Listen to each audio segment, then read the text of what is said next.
This week on the Autocar show, Renault's segment-busting hatchback, the Kwid, takes on its closest rivals from Maruti Suzuki and Hyundai.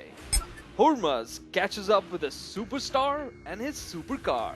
Then we bring you all the highlights and the winners from the Autocar Awards 2016. The story of the modern car in India began with the Maruti Suzuki 800. Now, a lot of the younger generation may not even remember that car, but I do. And back then, when you owned one of those, it meant you had arrived. Now, 30 years later, this is its successor.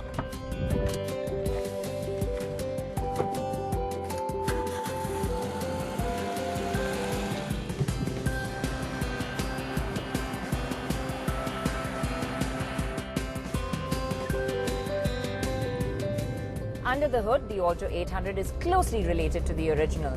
But apart from that, as expectations have changed, this car has changed a lot too. Now, over time, expectations have changed. People want small cars, but they want them now for the convenience of it. And sure, they don't want them to be very pricey, but they don't want them to be cheap either in the way they feel. They want them to be affordable and something that they feel proud about. And that's where Hyundai changed the game with the Eon.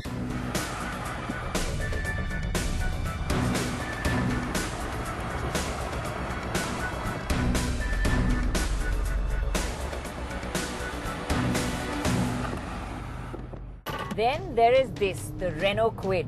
An SUV, a crossover, well, it certainly looks the part, but at the end of the day, it is just a compact hatch. Now, what we have to find out is, does it have the substance to outdo the other two in this battle, which are great little compact hatches and from the biggest car manufacturers in India.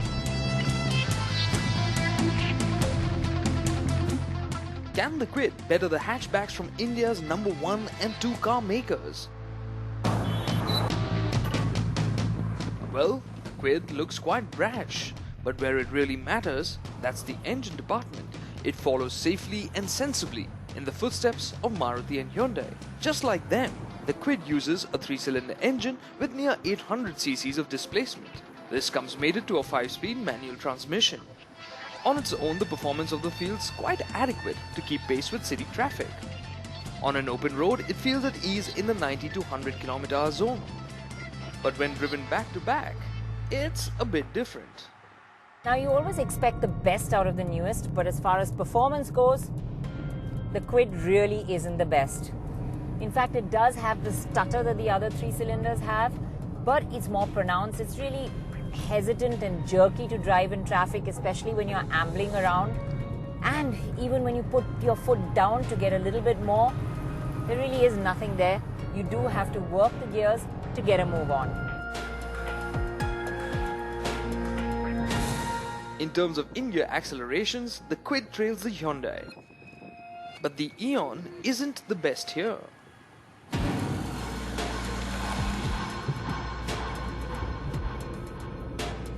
Now, the champ in terms of performance is the Alto 800. The light clutch is great for traffic, and that engine, its genetics might date back by 3 decades, but here and now, it just feels so easy to drive. I mean, you have responsiveness at low speed, so it's easy to drive there, and then when you put your foot down, it just keeps pulling in a nice, predictable fashion, which just makes it very easy to drive. Just look at the numbers, whether it's while accelerating from a standing start or while accelerating in gear, the Alto is ahead of the competition. This is especially surprising considering that the Alto is the least powerful and the heaviest of the 3. The Kwid, meanwhile, is the lightest and nearly as powerful as the Eon. But it seems that Renault has tuned the engine and gearbox for best-in-class fuel efficiency, and the Kwid clearly is better in this department. And it's the Alto that comes in next, with the Eon trailing in third.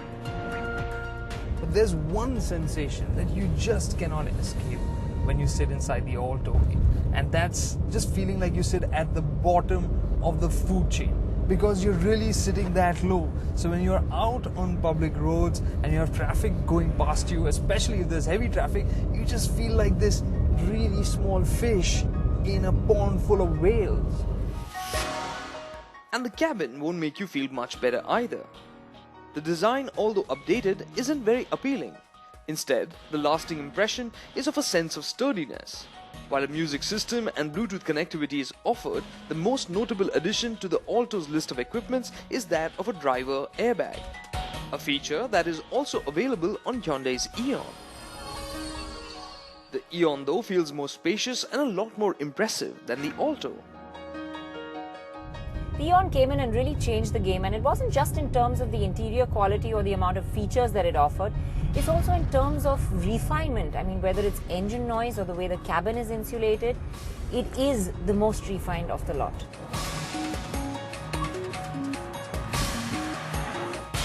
Meanwhile, the Kwid tries to wow you in other ways. Now imagine this, a giant touchscreen display with After 80 meters, keep left. Bluetooth connectivity and navigation, as you can hear that. So that's in a car in this competition that costs about 50,000-60,000 bucks cheaper than the others. While that is impressive, the Renault feels a bit lacking too. The fit and finish just doesn't feel as rich as on the Eon, and the all-black theme makes the cabin feel a bit dull. The outside mirrors are non-adjustable and look a bit tacky. Like the others, the Kwid also offers a driver airbag as an option. Sadly, in the back there are only static seat belts. But the Kwid is very spacious, and that should come as no surprise as it has the longest wheelbase. It is also the widest here, so sitting 3 abreast is the most comfy in the Kwid. Now when it comes to the back seat, the Eon and the Kwid are closely matched when it comes to knee room, but the Kwid has a distinct advantage in terms of width. This just feels wider.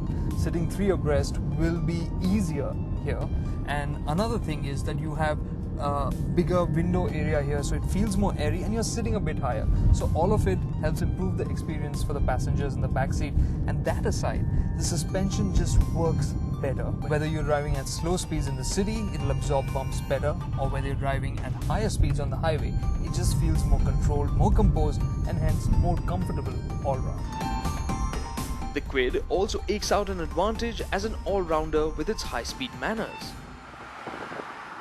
Now, despite the light steering, it's the Kwid that offers up the best sense of security when you drive it. Especially as you go quicker, it's the one that feels most planted. Now, the light steering does have an advantage. You can maneuver in and out of traffic gaps quite easily. Turning and parking is easier too. Then comes the boot. The Alto 800s is tiny. The Eons is better, but the one that takes the cake is the Kwid. For a one-car family, these small details make a huge difference. And then there's the looks. The Kwid, with its SUV-type styling, just doesn't seem like a car from this class. Although, small details like the black ORVMs and the single wiper hint at its humble origins. The Eon is the tall boy, and it looks a bit overstyled. The Alto is clearly the most basic. Just think of it this way. Which one would you feel the least awkward in when driving up onto the porch of a 5-star hotel? And clearly you won't be breaking the bank to buy any one of these, but the Kwid is almost as affordable as the Alto while offering so much more, and ends up giving you the most value for money here. Okay, so at the end of the day, I think the Alto 800 is this really solid and sensible hatchback that, does so many things right, but Karthik, that's just it. It's just sensible. I mean, it does have the strength of the Maruti brand behind it, and it performs well, and it's fuel efficient, and very reliable. It's priced well, but it's just yeah, that. that's just it. I think that's also its weakness. It's just too sensible, maybe. And in this bunch, it really feels old school. I think that's why the Eon won our last battle. It just felt more modern in the way it looked. The way the interiors were, the quality of the interiors, the features that were offered, and not you just only that, ended up becoming a package that you're willing to compromise on some fronts because it was better to live with. but I think the Kwid has come and really stirred this pot up. I mean, it's shaken up the segment. Yeah, it's certainly got a lot of the X factor going for it. Well, definitely changed the way cars are going to look in this segment for a long time to come. It's no more just a compact hatch. And I think that's half the battle won for this car. It's got image, it's got presence. And apart from that, it is very practical as well. I mean, you've got great cabin space, you've got great boot space, rides beautifully, and also feels very planted at higher speeds. Exactly, so it gives you that sense of security. It does have its shortcomings too. I mean, the engine is not the best performing in this bunch, but I think it's adequate enough. It's something you learn to live with, and if it's city driving, I don't think you will miss much. And build quality, like we've spoken, yes, it's not the best here. I think sometimes the image makes you expect more, and when you get inside, you realize, hey, this is still just a compact hatchback. But I think the biggie really is. I think that's a big factor. Yeah, when you consider everything that's offered in this car at the price it comes with and the fuel efficiency it offers, I think those are the two big factors. And it's 60,000 rupees cheaper than the Eon when you compare it spec to spec, and that's a huge difference for a first-time car buyer. So I think really, all things considered, it's a no-brainer. The Kwid is the winner.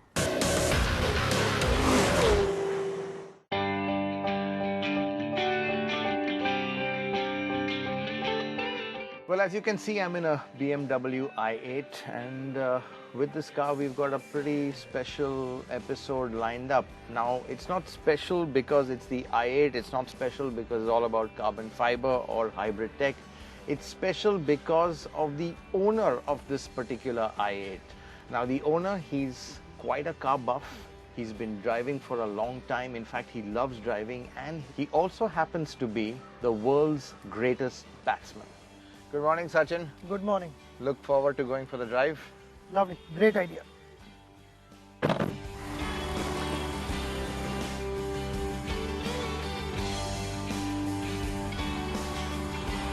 So, Sachin, i8, finally you've got it. What made you get this car?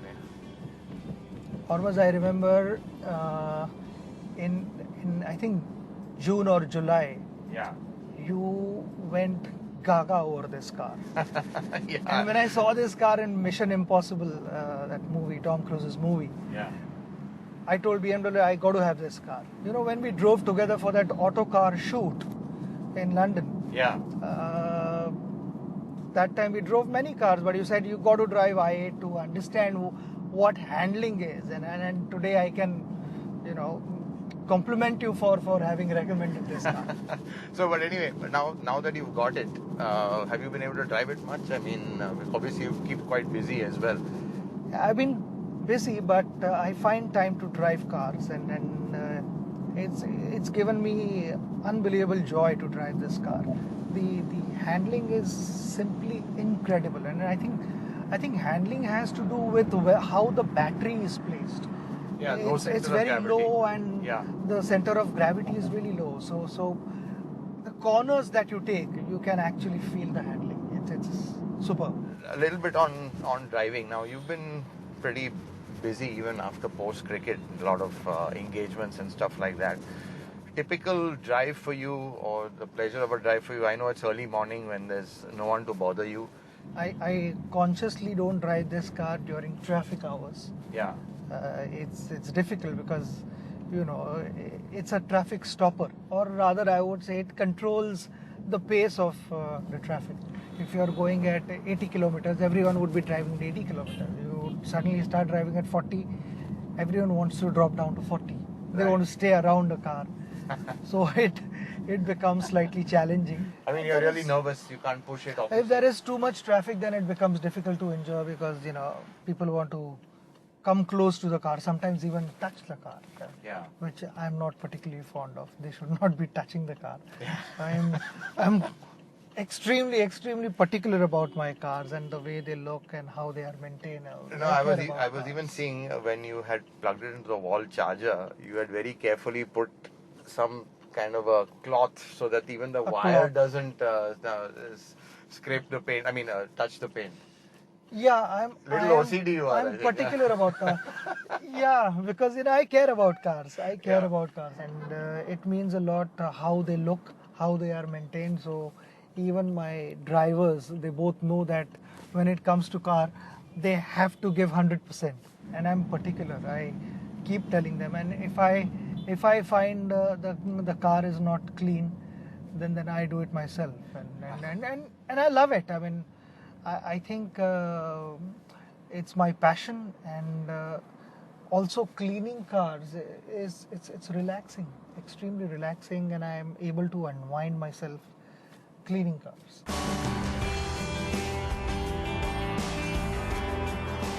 I want to talk to you about a little bit of driving abroad now. I think you're most comfortable in the UK, where it's also we are right-hand drive and we drive on the left side of the road. Yeah, I enjoy driving in UK also, and then Hormuz, you've spoilt us rather, taking us for those Autocar shoots on Chobham. Chobham track. I really enjoy that. I look forward to that driving session every year. So what's your real sort of a dream drive? Depends on my mood, sometimes, I wake up in the morning, I visit temples also in the morning, and then it's my time, nobody disturbs me, and it need not be always fast. Sometimes I drive literally 40 kilometers an hour, 50 kilometers an hour, just being alone. I enjoy doing that. Sometimes the friends get together, we go out in the morning, also have chai and all that. We'll stop our car somewhere and just have a cup of tea. Something which I normally don't get to do. So I enjoy doing all those things. And are you still the go-to guy for cars with generally your peers? I know a lot of the cricketers still... In the team at least, yeah. In our team at least, when I was actively involved with the Indian team, then, the guys would ask me. But generally, yeah, I would like to believe that I'm the most knowledgeable person in the Indian team when it comes to cars. One thing I've noticed is you like driving fast, but sometimes you're a bit too cautious, maybe overcautious.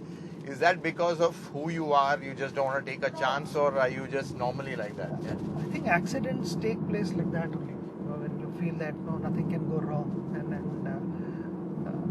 I've always maintained that, you got to be aware of, where you are driving and how many people are around, how the other cars are driving, all those kind of factors. And when it comes to driving, I think awareness and full concentration is important. You can't give 50% and hope that everything is going to be fine.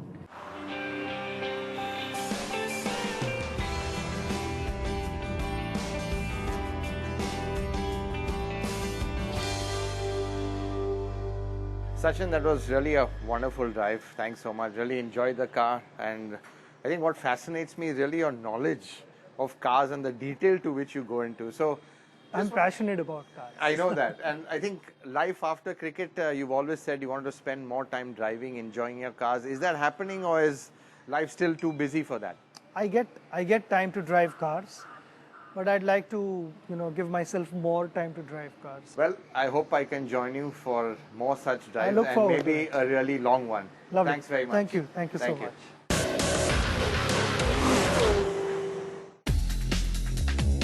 On 29 January, the automobile industry came together at the Autocar Awards 2016 to celebrate automotive excellence. This is our time. So let's get into gear and set off on tonight's journey to celebrate the best of the best in this industry at the Autocar India Awards, presented by Reliance General Insurance, powered by Speed, and Apollo Tyres in telecast partnership with Times Network. There's another reason these awards garner a lot of respect, and that's because the fact that they've had the same jurors year in and year out over the last few years. Narendra Singh, Narain Karthikeyan, Shapur Kotwal, Hormuz Sarabji, Renuka Kirplani, C.S. Santosh, Rishad Cooper, Karthikeyan Singhi.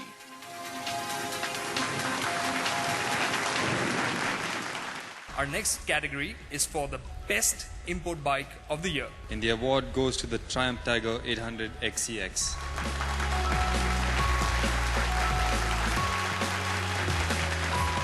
This next award is, of course, for the best performance car of the year. The Performance Car of the Year award goes to Mercedes-AMG C63S.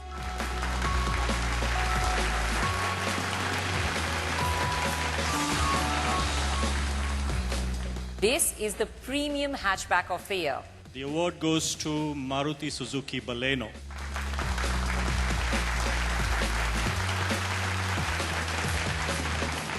This is the luxury SUV of the year. The luxury SUV of the year, Audi Q7.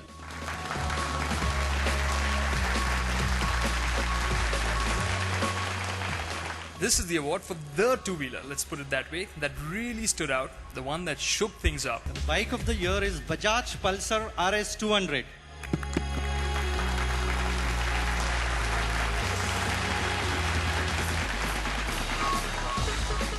Well, it's time for that final honor, the car that moved the goalposts and made others sit up and take notice. This is the award for the car of the year. And the car of the year is the Renault Kwid.